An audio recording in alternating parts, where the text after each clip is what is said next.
नमस्कार दोस्तों, मैं Virendra Kumar Gupta smart classes with animation VKG fusion में आपका बहुत बहुत स्वागत करता हूं। आज हम कक्षा 12 के पार्ट 2 विलियन या सॉल्यूशन के बारे में पढ़ेंगे और सॉल्यूशन में भी सबसे पहले हम इसके परिचय और वर्गीकरण के बारे में जानकारी प्राप्त करेंगे। आप सबसे निवेदन है कि आप चैनल को ज्यादा से ज्यादा शेयर करें और लाइक करें, सब्सक्राइब करें और बेल आइकन को जरूर दबाएं, जिससे हमारे आने वाले वीडियो की नोटिफिकेशन आपको प्राप्त हो जाए। चलिए शुरू करते हैं।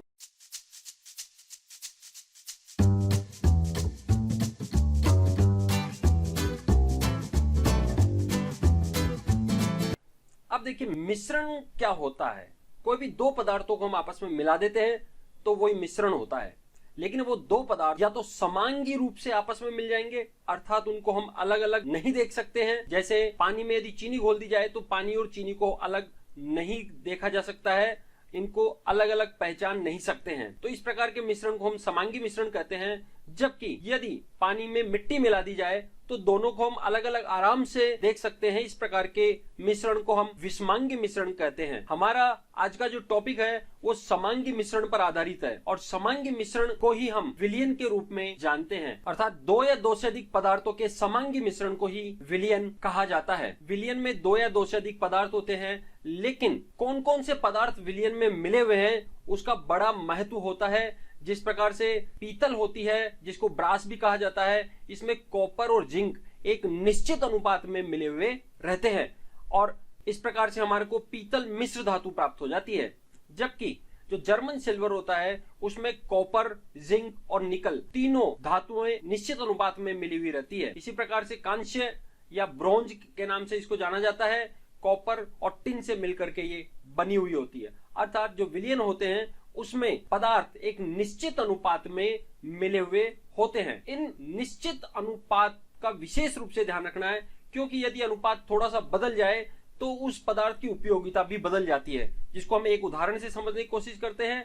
जैसे फ्लोराइड है। फ्लोराइड हमारे दांतों के लिए बहुत अच्छा होता है। हमारे जो पेस्ट मार्केट में आते हैं उसमें भी फ्लोराइड उपस्थित होते हैं। यदि हमारे शरीर में फ्लोराइड की मात्रा 1 ppm तक होती है तो यह फ्लोराइड हमारे दांतों की चमक के लिए उत्तरदायी होता है और हमारे दांतों की विशेष प्रकार की जो चमक होती है वो फ्लोराइड के कारण ही होती है। लेकिन यदि इसी फ्लोराइड की मात्रा 1 ppm के बजाय 1.5 ppm हो जाए तो वही फ्लोराइड हमारे दांतों के पीलेपन के लिए, अर्थात दांतों के खराब होने के लिए जिम्मेदार होता है। इससे ये निष्कर्ष निकलता है कि किसी भी विलयन में, किसी भी मिश्रण में पदार्थ एक निश्चित अनुपात में होता है तो ही वो उपयोगी है। उससे कम या ज्यादा मात्रा होती है तो वह अनुपयोगी हो जाता है। इसी प्रकार से यदि फ्लोराइड की मात्रा 1.5 ppm से भी ज्यादा हो जाए तो वो पदार्थ विषैले हो जाते हैं, जैसे सोडियम फ्लोराइड, जिसका उपयोग चूहे मारने की दवा के रूप में किया जाता है।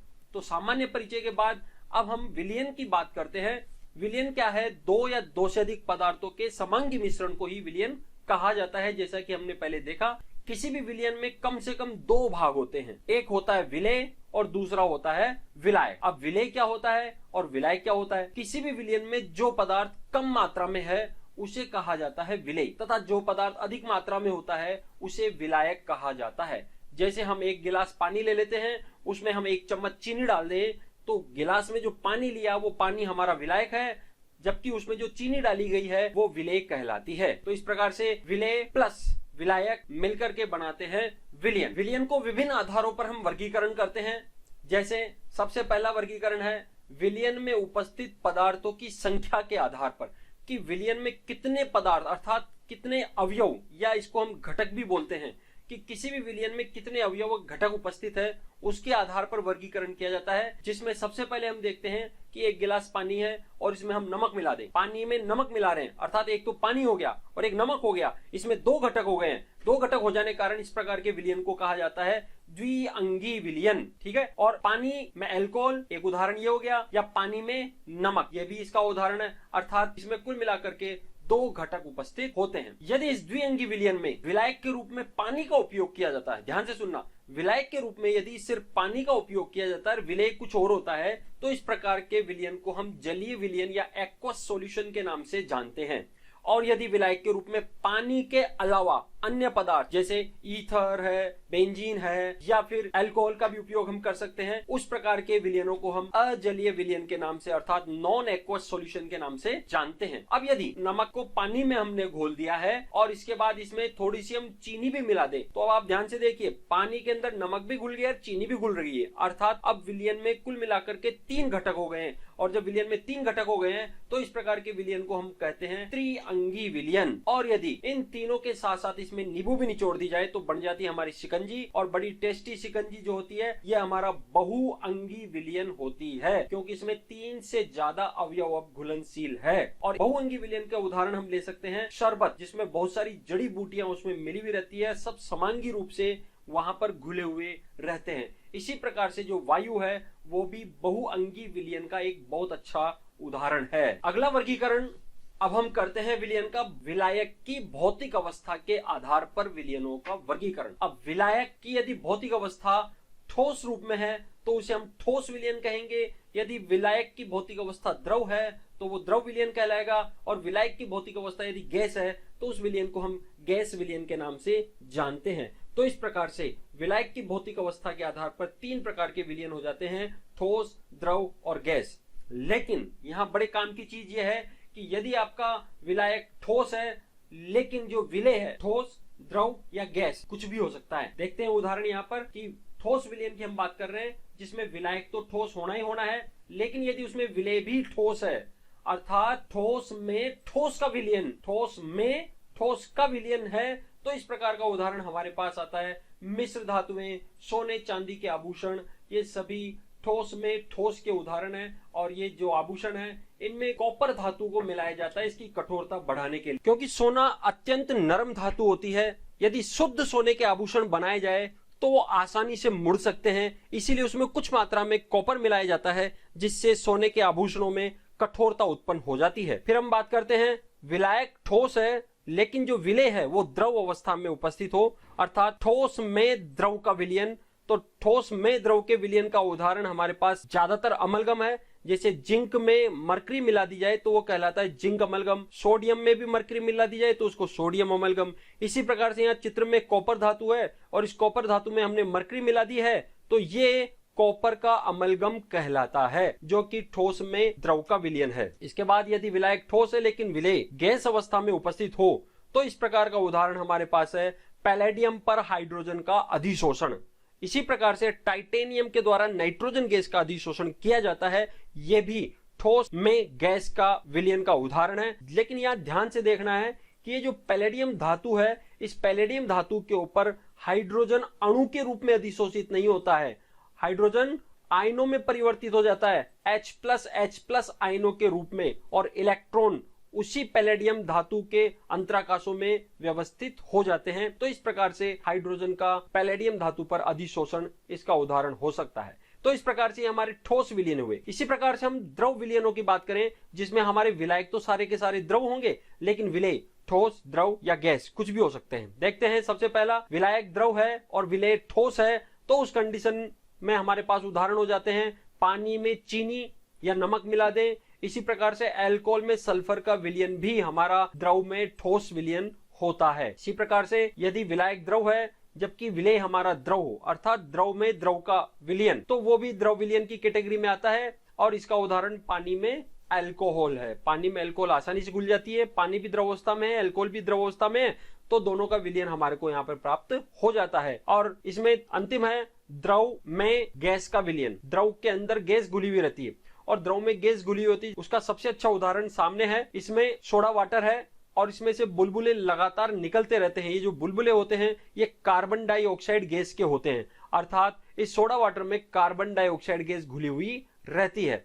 सोडा वाटर के अलावा हम जो भी कोल्ड ड्रिंक पीते हैं उनमें भी कार्बन डाइऑक्साइड गैस घुली हुई रहती है। इसके अलावा जो पानी है हम पीते हैं उस पानी में भी ऑक्सीजन कुछ मात्रा में घुली हुई रहती है और उस घुली हुई ऑक्सीजन के कारण ही जलीय जीव जंतु ऑक्सीजन की पूर्ति कर पाते हैं और वो पानी में जीवित रहते हैं। इसके अलावा अमोनीकृत जल भी द्रव में गैस का विलयन का उदाहरण है। अब बात करते हैं तीसरा गैसीय विलयन की, जिसमें विलायक तो गैस अवस्था में होगा लेकिन विलेय ठोस, द्रव या गैस कुछ भी हो सकता है। पहले हम गैस में ठोस के विलयन की बात करें तो इसमें हवा में धूल मिट्टी के कण, जैसा कि चित्र में आपको दिख रहा है, बहुत धुंधला धुंधला हो रहा है क्योंकि हवा में मिट्टी के कण या धूल के कण बहुत अधिक मात्रा में मौजूद हैं, समांगी रूप से फैले हुए हैं। तो इस प्रकार से ये गैस में ठोस का एक उदाहरण हो जाता है। इसी प्रकार से ऊर्ध्वपातज पदार्थ जैसे कपूर, आयोडीन, नौशादर, ये भी इसी प्रकार के उदाहरण हैं। यदि हमारा विलायक गैस हो और विलेय द्रव अवस्था में उपस्थित हो तो इस प्रकार का उदाहरण हमारे पास बादल है सबसे अच्छा, क्योंकि इसमें पानी अर्थात द्रव के रूप में बादल जो है हवा में समान रूप से फैले हुए रहते हैं। और फिर अंतिम है गैस विलायक है और गैस ही विलेय है, तो उसमें वायु या दो गैसों का मिश्रण हमारे को प्राप्त होते हैं। तो इस प्रकार से वैसे तो 3 कैटेगरिया हो गई, ठोस विलयन, द्रव विलयन और गैस विलयन, लेकिन इनमें भी विलेय ठोस, द्रव या गैस हो सकते हैं। तो कुल मिलाकर के 9 प्रकार के विलयन हमारे को प्राप्त होते हैं। और इनमें जितने भी उदाहरण हैं, इन सभी उदाहरणों को आपको अच्छी तरह से याद रखना है और ध्यान में रखना है, परीक्षा की दृष्टि से अत्यंत महत्वपूर्ण है। अब वर्गीकरण का तीसरा प्रकार हम देखते हैं, जिसमें विलयन में उपस्थित विलेय की मात्रा के आधार पर वर्गीकरण किया गया है। विलेय की मात्रा के आधार पर मुख्यतः 3 भागों में बांटा गया है, संतृप्त, असंतृप्त और अतिसंतृप्त। इनको हम इस प्रकार से समझ सकते हैं, जैसे संतृप्त विलयन की बात करें, कोई बच्चा है, क्लास में पढ़ता है, लंच के बाद या छुट्टी में वो घर जाता है, घर जाकर के और खाना खाता है।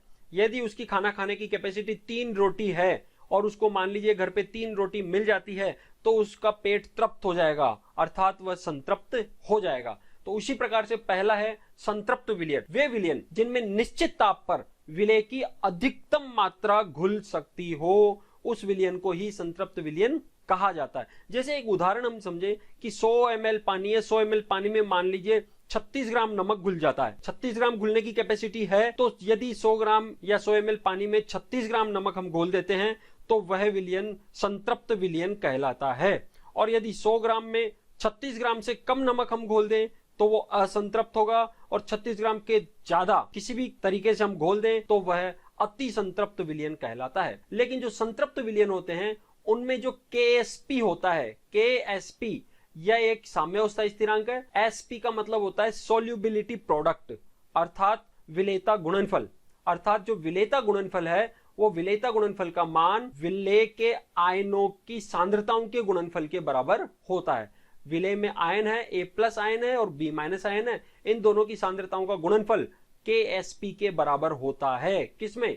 संतृप्त विलयन में। ये चीज ध्यान रखनी है। लेकिन अभी KSP क्या वाला है? KSP विलेयता गुणनफल है जो कि एक साम्यावस्था स्थिरांक है और इसका मान ताप पर निर्भर करता है। जैसे कोई अभिक्रिया ले लें अपन, AB यहां पर कोई है जो A+ और B- में टूट जाती है। कक्षा 11 में हमने साम्यावस्था पढ़ी थी, उसके अनुसार साम्यावस्था स्थिरांक है वह उत्पादों की सांद्रताओं का गुणनफल तथा अभिकारकों की सांद्रताओं के गुणनफल के अनुपात को ही साम्यावस्था स्थिरांक कहा जाता है।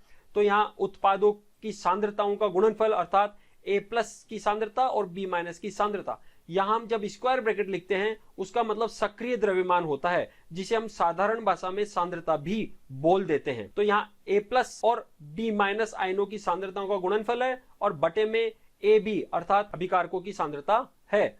अब चूंकि AB एक स्थिरांक होगा, यदि क्रॉस मल्टीप्लाई करते हैं तो AB इधर K के साथ आकर के गुणा हो जाता है और ये धनायन तथा ऋणायन की सांद्रताओं के गुणनफल के बराबर हो जाता है।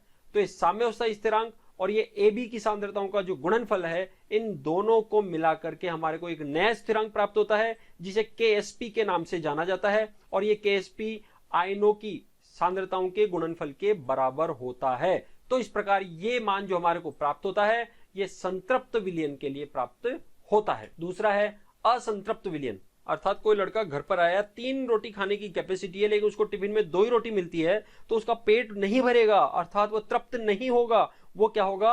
अतृप्त। इसी प्रकार से यदि किसी विलायक की निश्चित मात्रा में अधिकतम विलेय की जो मात्रा घुल सकती है उससे कम मात्रा घुली जाए तो वो विलयन असंतृप्त विलयन कहलाता है। अर्थात वे विलयन जिनमें निश्चित ताप पर विलेय की अधिकतम मात्रा से कम मात्रा घुली हुई हो तो वो असंतृप्त विलयन कहलाता है। और असंतृप्त विलयन के लिए KSP का जो मान होता है वह आयनों की सांद्रताओं के गुणनफल से ज्यादा होता है। तीसरा है अति संतृप्त विलयन, यानी इसमें वे विलयन जिनमें उच्च ताप पर विलेय अपनी अधिकतम मात्रा से भी अधिक मात्रा में घुला हुआ हो तो उसे अति संतृप्त विलयन कहा जाता है। यह हम समझ सकते हैं जैसे कोई खाना खाने जाते हैं, किसी बड़ी पार्टी के अंदर जाते हैं और वहां पार्टी में सैकड़ों तरह के पकवान होते हैं, तो उसका मन मचल जाता है सभी चीजों को खाने के लिए, इसलिए जितनी उसकी कैपेसिटी होती है उससे ज्यादा चीजों को वो खा लेता है, अर्थात वह अति संतृप्त हो जाता है। और अति संतृप्त अवस्था में KSP का मान अर्थात विलेयता गुणनफल का जो मान होता है वह आयनों की सांद्रताओं के गुणनफल से कम होता है। तो ये तीनों चीजें हमारे को अच्छी तरह से ध्यान में रखनी है, एग्जाम की दृष्टि से ये अत्यंत महत्वपूर्ण होती है। इसके बाद अगला वर्गीकरण हमारे राउल्ट के नियम के आधार पर। देखिए राउल्ट का नियम क्या है वो इसी चैप्टर में हम आगे विस्तार से पढ़ेंगे, लेकिन मैं हल्का सा आपको इसके आधार पर वर्गीकरण समझा देता हूं, जिसमें दो भागों में बांटा गया है विलयन को। एक होता है आदर्श विलयन, एक होता है अनादर्श विलयन। आदर्श विलयन वह है जो सभी ताप दाब और सांद्रताओं पर राउल्ट के नियम की पालना करते हैं, उन सभी विलयनों को आदर्श विलयन कहते हैं। और जो सभी ताप दाब और सांद्रताओं पर राउल्ट के नियम की पालना नहीं करते हैं उन्हें अनादर्श विलयन के नाम से जाना जाता है। अब अनादर्श विलयन भी दो प्रकार के होते हैं, क्योंकि राउल्ट के नियम की पालना नहीं कर रहे, यानी इनमें मान या तो राउल्ट के नियम से ज्यादा आएगा या फिर कम आएगा। यदि राउल्ट के नियम से ये धनात्मक विचलन दिखाते हैं तो एक वर्गीकरण वो हो गया, और राउल्ट के नियम से ऋणात्मक अर्थात राउल्ट के नियम से कम मान यदि हमारे को प्राप्त होता है तो दूसरा ये हो गया। तो इस प्रकार से हम विलयनों का वर्गीकरण राउल्ट के नियम के आधार पर कर सकते हैं। और अंतिम हमारा जो वर्गीकरण है वो वर्गीकरण परासरण दाब के आधार पर है। परासरण क्या होता है पहले हम उसको समझने की कोशिश करें। आप चित्र को ध्यान से देखिए, एक विलयन इधर की तरफ है और दूसरा विलयन दूसरी तरफ है, और बीच में ये अर्ध पारगम्य झिल्ली लगी हुई है। अर्ध पारगम्य झिल्ली, सेमी परमिएबल मेम्ब्रेन, जिसको SPM के नाम से भी जाना जाता है। बाईं तरफ तनु विलयन है और दाईं तरफ सांद्र विलयन है। अब विलायक जो है, यहाँ जो छोटे कण है वो विलायक के हैं, बड़े कण विलेय के हैं। विलेय के कण तो अर्धपारगम्य झिल्ली के आर पार जाने में सक्षम नहीं है, लेकिन विलायक के कण अर्धपारगम्य झिल्ली के आर पार जा सकते हैं। तो अब ध्यान से सुन लीजिए कि विलायक के कण तनु विलयन से सांद्र विलयन की तरफ अर्धपारगम्य झिल्ली से होकर के गति करते हैं, उसी प्रक्रिया को परासरण कहा जाता है। और यदि मान लीजिए ये परासरण हो रही है, अर्थात विलायक के कण तनु विलयन से सांद्र विलयन की तरफ जा रहे हैं और बाहरी दाब लगा करके इसको रोक दिया जाए, इस परासरण की प्रक्रिया को रोकने के लिए जो बाहरी दाब लगाया जाता है उस बाहरी दाब को ही परासरण दाब के नाम से जानते हैं। इसके बारे में भी डिटेल से हम इसी पाठ में आगे की तरफ पढ़ेंगे। अभी हाल फिलहाल हम परासरण दाब के आधार पर वर्गीकरण को समझने की कोशिश करते हैं। परासरण दाब के आधार पर विलयनों को तीन भागों में बांटा गया है, जिसमें पहला है आइसोटोनिक या समपरासारी विलयन। समपरासारी अर्थात दो विलयन है और दोनों विलयनों की सांद्रताएं यदि बिल्कुल समान है तो उसे समपरासारी विलयन या आइसोटोनिक सॉल्यूशन कहा जाता है। अर्थात अर्धपारगम्य झिल्ली के दोनों तरफ के विलयनों की सांद्रता इसमें बिल्कुल समान होती है, इसीलिए विलायक के कण किधर भी नहीं जाते हैं। जबकि दूसरा है हाइपोटोनिक या अल्प परासारी विलयन। अल्प परासारी विलयन में दोनों विलयनों में से वह विलयन जिसका परासरण दाब कम होता है।